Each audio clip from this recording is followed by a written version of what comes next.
Hello বন্ধুরা, good morning সবাইকে। কেমন আছো তোমরা? আশা করি সবাই ভীষণ ভালো আছো।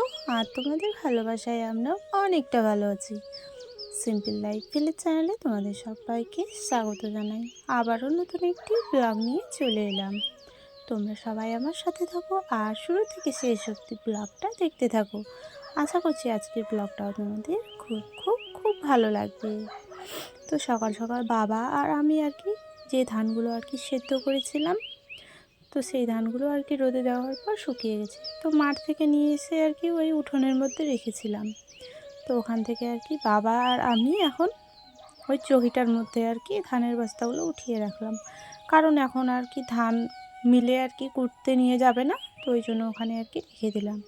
আর বাবা এখানে মাঠে একটা কাঁচা বাঁশ কেটে নিল, তারপরে ছোট করে টুকরো করে রাখলো। এটা পরে এখানে তোমার এই যে গুঁঠোগুলো যেখানে আমি দিয়েছি এই জায়গাতে রোদ পায় না, ওই জন্য এখানে একটা বাঁশের খুঁটি পুঁতে দেবে। তো তারপরে দেখছি যে মা ওই যে ছাগলগুলোকে বের করে নিয়ে আসলো। তো ওরা এখন চলে আসলো মাঠের দিকেই, এখন রোদে বেঁধে রাখছে, কারণ শীতের দিন খুব ঠান্ডা, তো তার জন্য। আর এই যে এখানে দেখো বাবা এই যে এখানে বাঁশটা পুঁতে দিল, তো এখানে রোদ একটু পাবে ওই জন্য। তো ওখান থেকে এখন গুঁঠোগুলো বাবা আর আমি নিয়ে আসবো। তো চলো তোমরা সবাই সাথে থাকো বন্ধুরা। আর তোমার কোনো যদি নতুন বন্ধুরা আমার চ্যানেলে এসে থাকো, তাহলে তোমাদেরকে অনেক অনেক স্বাগত ও অনেক অনেক ভালোবাসা জানাই। আর তোমার আমার পুরনো বন্ধুদেরকেও অনেক অনেক ভালোবাসা ও অনেক অনেক স্বাগত জানাই। তোমরাও আমার চ্যানেলে এসেছো, অনেক মূল্যবান সময় দিয়ে আমার ভিডিওটা দেখছো, অনেক অনেক ধন্যবাদ তোমাদেরকেও। তো চলো বন্ধুরা, তোমরা সবাই সাথে থাকো আর শেষ অবধি আমার আজকে একটু ব্লগটা দেখো, তাহলে আমার খুব উপকার হয়। তো আমার জানো তো আজকে একটু বলতে তোমার এই দুদিন আগে গুঁঠোগুলো দিলাম, তো ওগুলো একদমই শুকায়নি, একদম কাঁচা হয়ে আছে। তো শুকনোগুলো দেওয়ার পরে এখন ওই কাঁচা গুঁঠোগুলো এখন নিয়ে আসবো। তো ভেঙে পড়ে যেতেও চাইছে, তো বাবা বলছে কেমন গুঁঠো দিয়েছিস, একদম গুঁঠোগুলো ভেঙে যেতে চাইছে। তো এবার পাটকাঠিগুলো না মানে অনেকটা আগে কাটা হয়েছিল, তো ওই জন্য পাটকাঠিগুলো খুব একটা মজবুত না, নাহলে পরে পাটকাঠিগুলো খুব শক্ত হয়। এবার দেখছি খুব নরম পাটকাঠিগুলো, একটু ইয়ে করলে ভেঙে যায়। তো চলো এখানে সব গুঁঠো দেওয়া হয়ে গেল। হয়ে যাওয়ার পরে এখন আমি মার্শালে গেছিলাম জল নিতে। তো এই যে কলসিটা নিয়ে এসেছিলাম। তো এক কলসি জল আর মুখটা ধুয়ে এখন আমি বাড়িতে চলে আসলাম। এসে এখন একটু মুখে মাখা মেখে নেব সকালবেলা। তো এটাই প্রত্যেক দিন কাজ। কখনো বলতে কোনো দিনও হয়তো বা দেখায়নি আমি ভিডিওতে, একবার মনে হয় দেখিয়েছিলাম। তো চলো আজকে একটু আমি কি করি মুখ ধোয়ার পরে তোমাদেরকেও একটু দেখিয়ে দিলাম। তারপরে হালকা করে একটু লিপ বাম দিয়ে দিলাম ঠোঁটে। তারপরে এই যে চিরুনিটা করছি।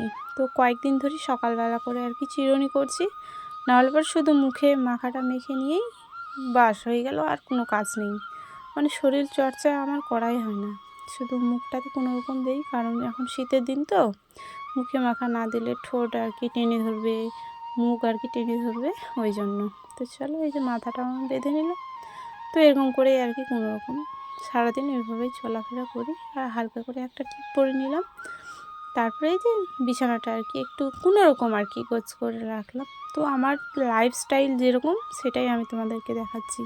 তো আমি এইভাবেই থাকি গো, খুব একটা যে গোছালো সব কিছু এরকম না, ঠিক আছে? আমি একটু অগোছালোই, আমি সত্যি বলছি। আমি নিজে বলবো না যে আমি খুব গোছানো, সব কিছু আমার গোছানো জিনিসপত্র সব কিছু না গো, আমি অগোছালোই। তো তারপরে চলে আসলাম রান্নাঘরে। ওখান থেকে আমার মেয়েকে একটা স্কুলে ভর্তি করা হয়েছে। আগে প্রাইমারি স্কুলে ছিল, তো ওখানেও যায়। আর তোমার এই যে তোমার পাবলিক স্কুলগুলো আছে না ছোটো বাচ্চা, তো ওই স্কুলে ভর্তি করানো হয়েছে। নাহলে খুব অশান্তি করছে বাড়িতে, আর পড়াশুনো তো একটুও নেই, শুধু মোবাইল দেখা। তো তার জন্য ওর অত্যাচারে ভর্তি করানো হয়েছে। তো 2-3 দিন হলো যাওয়া স্কুল। তো ওর এত খাওয়ার বাহানা, পড়ার থেকে খাওয়ার বাহানাটাই বেশি। রুটি আলু ভাজা প্রত্যেকদিন সকালবেলা করে দিতে হবে। তো আজকে বলে রুটি খাবে না, শুধু আলু আর কি ভাজা করে দিতে হবে, তারপরে হচ্ছে মুড়ি দিয়ে মেখে আর কি নিয়ে যাবে। তো এই যে আলু ভাজাটা আর কি, আলুটা ভালো করে কেটে ভালো করে ধুয়ে এখন আমি ওই যে কড়াইয়ে একটু তেল দিয়েছিলাম, আর এখন আমি আলুটা দিয়ে আর কি লবণ হলুদ দিয়ে আর কি আলুটা ভেজে নেব। তো এই যে একটু হলুদ আর কি দিয়ে দিলাম, অল্প আলু, ঠিক আছে, 2-3টা আর কি আলু শুধু ওর জন্য, আর কালকের রাতের জন্য তরকারি আছে, তো ওগুলো দিয়ে আর কি আমরা খেয়ে নেব সবাই।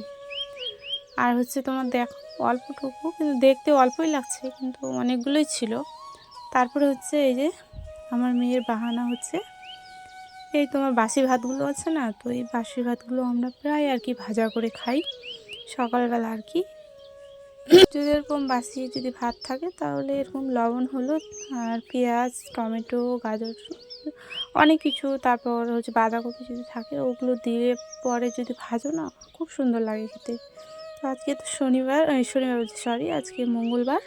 তো মঙ্গলবারে আমরা ওগুলো আর কি পেঁয়াজ রসুন ওগুলো খাই না, ওই জন্য কোনো কিছু আর কি দিলাম না।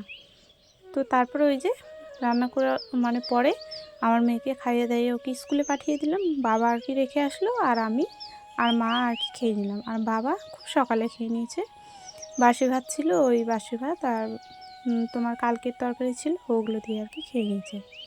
আর এখন আমি এই যে তো বাসি আর কি, বাসি বলতে তোমার খাওয়া দাওয়া করলাম এই থালা বাসন, আর শুধু বাসি হচ্ছে ওই হাঁড়িটা, ওটা হচ্ছে ভাতের কালকের।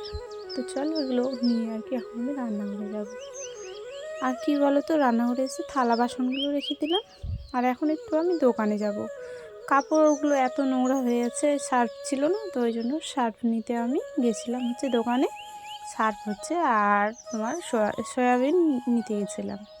তো নিয়ে এই যে দেখো, এটা হচ্ছে আমাদের বাড়ির রাস্তাটা আর কি, সামনের রাস্তাটা। আর চলো আর একটু পরে আমাদের ভাঙাচোরা বাড়িটা দেখতে পারবা। এই যে হচ্ছে আমাদের রাজমহল আর কি বলবো তোমাদেরকে। তো চলো বাড়িতে আমি চলে আসলাম এখন। তো এখন আমি আর কি কাপড়গুলো কেচে দেবো। তো কাপড়গুলো কাচার জন্য কাপড়গুলো আর কি ঘর থেকে আর কি বের করে নিয়ে আসলাম। তো তোমার দাদা ভাই তো নেই, তো কাপড়গুলো নোংরা হয়ে আছে, তোর কাপড়গুলো আমার তোমার হচ্ছে আমার মেয়ের, তো কাপড়গুলো আর কি ধুয়ে দেবো, নাহলে ও স্কুলে যাচ্ছে, তো এখন কাপড় ভালোভাবে না ধুয়ে রাখলে পরে সোয়েটার ধরো 2টা লাগবে, একটা পরে গেছে আর একটা আর কি আজকে ধুয়ে দেবো। তো ওই জন্য আর কি আজকে সব কাপড়গুলো আর কি আজকে কেচে দেবো আমি। তো ওই যে তোমার দাদা ভাইয়ের আর হচ্ছে আমার মেয়ের এগুলো আর কি ধুয়ে দেবো, কারণ প্রচণ্ড ঠান্ডা, আরও কয়েকদিন পর হয়তো পড়ে যেতে পারে আরও। তো তার জন্য খুব তাড়াহুড়ো করে আর কি আজকে ধুয়ে দেবো। আর অনেক দিন ধরেই বলছি মাকে যে সার্ফ এনে দাও, তো আমরা এত মানে অসুবিধায় পড়ে গেছি জানো, তোমাদের তো কোনো দিনও বলিনি আমি। তো যদি কোনো দিন আমার সেরকম সময় আসে, আমার আর কি জীবনের কাহিনীগুলো বলবো আমি তোমাদেরকে, আমার খুব ইচ্ছে বলার। আর কি বলবো তোমাদেরকে, যেটা দেখছো সেটার থেকেও আর কি খারাপ অবস্থা আমাদের। তো তারপরে এই যে কাপড়গুলো ভালোভাবে আর কি আমি কেচে নিলাম, তারপর চলো এখন আর কি তোমার কাপড়গুলো ধুয়ে নিয়ে গিয়ে এখন রোদে আর কি মেলে দেবো। তো চলো এদিকে আমি কাপড়গুলো আর কি কাঁচা হয়ে গেছে, তো কাপড়গুলো ধুয়ে নিই। আর হচ্ছে তোমার রূপা দিদিভাই আর কি আমাকে কমেন্ট করেছিল কালকে, আর আরেক দিদিভাই আমাকে কমেন্ট করেছিল, তো নামটা আমি ভুলে গেছি গো, বোন তোমার। আর হচ্ছে তোমার রূপাদির নাম তো আমার সারা জীবন মনে থাকবে। আর হচ্ছে তোমার বৃষ্টি বুনু, আর অনেকেই আছে, তো নামগুলো আর কি সবার তো আর মনে থাকে না। তো তোমরা কমেন্ট করো, অবশ্যই তোমার নামগুলো আমার আর কি মনের মধ্যে থেকে যাবে। তো চলো আমার এখন আর কি কাপড়গুলো ধোয়া হয়ে গেছে, তো এখন কাপড়গুলো আর কি মাঠে কিছুটা আর কি রোদে মেলে দিয়ে আসলাম, আর এখানে শুধু শাড়ি ছায়া আর হচ্ছে আমার মেয়ের একটা জামা, এগুলো মেলে দিলাম। তো চলো বন্ধুরা আজকের মতো এখানেই ভিডিওটা শেষ করছি। তোমরা সবাই সুস্থ থেকো, ভালো থেকো, এটাই আমি ভগবানের কাছে প্রার্থনা করি। চলো সবাইকে টাটা।